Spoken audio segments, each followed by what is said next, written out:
Welcome back to Hannity. We now go back to Washington, where the Senate has moments ago killed the House amendments on the government funding bill. The vote was shockingly 54-46 along party lines. Mike Emanuel is live on Capitol Hill with all the latest details. Mike. Well, Sean, good evening. As expected, Senate Democrats were able to strip out the parts of that bill they did not like. The delay of the individual mandate of Obamacare for a year, and also the special exemptions. The House Republicans are trying to remove the special exemptions for members of Congress, for political appointees. Well, Harry Reid had the votes to strip that out as well. Leading up to the vote, Senator Reid suggested that Republicans were creating all of this drama on purpose. I think this is what they want. Remember, they don't believe in government. So what's a real good way what's a good way to really hurt government? Shut it down. This evening, Speaker John Boehner had a nearly 10-minute phone call with President Obama. It sounds like both restated their positions. Boehner saying this is costing jobs, Obamacare, and American families are not being treated fairly when businesses are getting exemptions. Here's Majority Leader Eric Cantor making this appeal earlier tonight. There should be no special treatment for anyone under the law. That is a founding principle of this country. No special treatment for anyone. Equal application, equal treatment under the law. So it's back to the drawing board. A straight government funding bill for a month and a half only will go back to the House of Representatives. House leadership has been coy about their next move. Senate Majority Leader Harry Reid said he was not closing up shop just yet. We expect him to come back to the floor probably around 11 o'clock tonight, with only an hour to spare before we see a partial government shutdown. Sean? All right, Mike Emanuel, thanks so much for joining us here with reaction to this, much more. Former Alaska Governor, Fox News contributor Sarah Palin. Governor, you know, they voted to defund, then delay, and now they just said no special treatment. If we have an employer mandate, we have an individual mandate exemption. And by the way, we don't subsidize Congress and not the rest of the country. And then nothing. What's your reaction? Well, this is quite unfortunate, of course, and I hope that red state Democrats will be held to account as they're up for re-election. I can think of three right now who had even recognized recently Obamacare's fatal flaws, and yet they still had to go along like a bunch of sheep following Harry Reid with this partisan vote. Quite unfortunate. Now, all this hysteria, anyway, Sean, over a partial government shutdown is exactly that. It's hysteria. There isn't going to be an actual government shutdown as long as we prioritize funding for those most important functions of our federal government. I can't believe that Harry Reid stood there on the Senate floor and said that Republicans don't believe in government. No, we don't believe in burdensome, intrusive, unconstitutional government. We believe in government fulfilling its proper role, which is a whole nother story. Well, in each case, they funded the entire government, except for Obamacare, and now they watered it down to a one-year delay in the individual mandate and the exemption for Congress. So, what is your reaction to how the Republicans have handled this, Governor?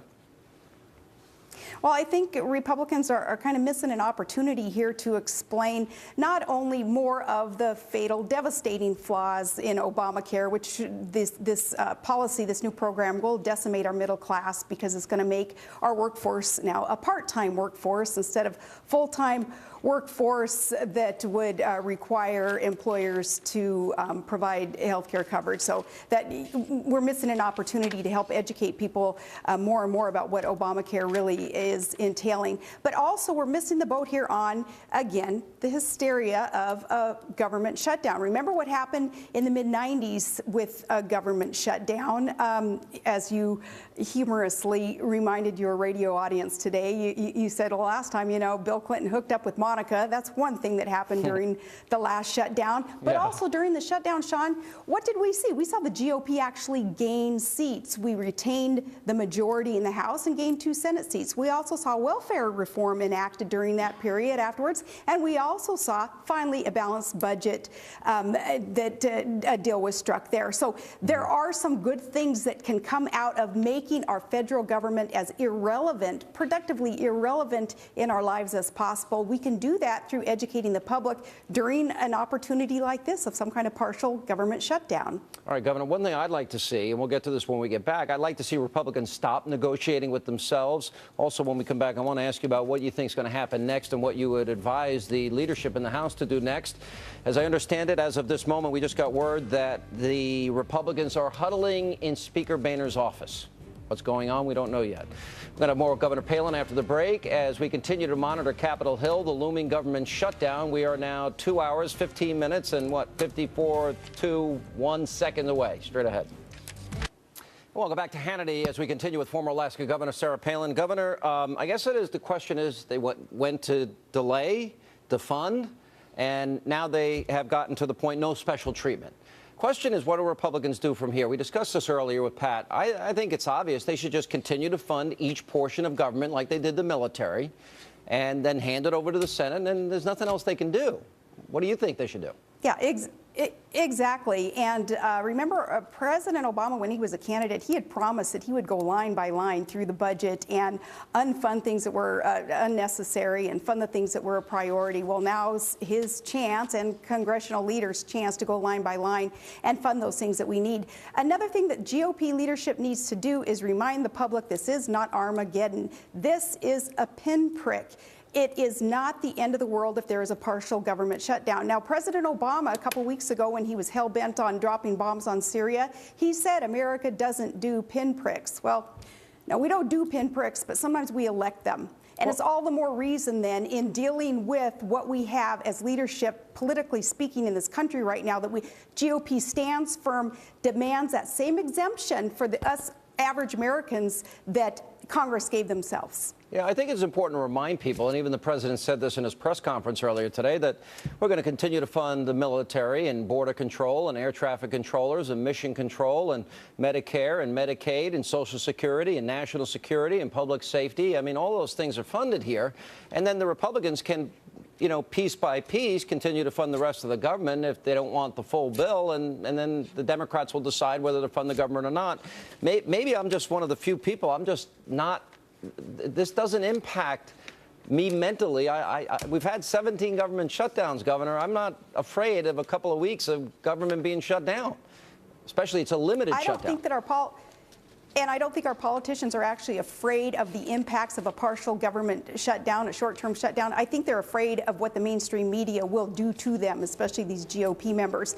They need not be afraid. You know you're going to get blamed, GOP. Deal with it, you know, and use the opportunity again to educate the public on what is a priority for our federal government, what states' rights and responsibilities, and even more important, what individual initiative can do for this country again and for our industry, and as was intended by our founders, how limited federal government should be. This is the opportunity that we will have to show and to explain more about the roles of government in our lives. What do you make of the name-calling that's gone on the last few days, Governor, and that is Republicans are hostage takers, they're strapping bombs on themselves, they're terrorists, arsonists, anarchists, extortionists.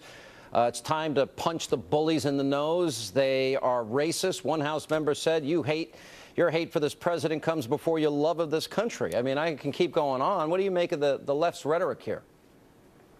Well, kind of like when Barack Obama had said, you know, you show up at a knife fight, well, we'll bring a gun. And then yet he preaches that sermon to the rest of us to watch our rhetoric, watch our words. Well, he turned tail, didn't he, from that sermon that he's always been preaching in allowing. He is the leader of the free world. And yet he allows via some perpetuation of this kind of rhetoric that is not productive. It doesn't do anybody any good. He can do something about it if he would just kind of rein in some of his boys. Last question. I think the worst thing Republicans can do after they've now tried 3 times in good faith, and the president won't talk to them, Harry Reid won't talk to them, I think the worst thing that they could do at this point is cave, because I think it sends a very bad message to both the Democrats and the president that they can roll over them anytime they want. They were duly elected as well. What do you think the worst case scenario for the Republicans is here? Yeah, it would be to cave. That would be the worst case scenario, and this will impact the 2014 midterm elections. Many fiscal conservatives especially will say, well, you know, what is the difference between the parties now if they're all going to kind of end up at the same end road with their capitulation and with their expenditures that are unaffordable and unsustainable, especially with Obamacare, what's coming down the pike. So what's the difference? So in these 2014 elections, unfortunately, too many people would just stay home and kind of give up on what the electorate could actually do. Red state Democrats, they need to be aware that we are watching their votes very closely as they're up for re-election. And of course, those members of the GOP also that have seemed to kind of want to go along to get along and not do the job of will of the people that we need done. So 2014, big impacts will be felt with these votes coming up. I think they've gone far enough, and as a matter of fact, further than I ever would. Governor, thanks for being with us. Appreciate it. Thank you so much.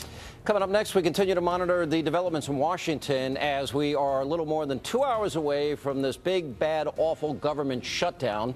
And guess what? Your life is probably going to be the same tomorrow. And the Senate just sent back the House sent back to the House a clean CR for a third time. We'll have more on this right after the break. Straight ahead.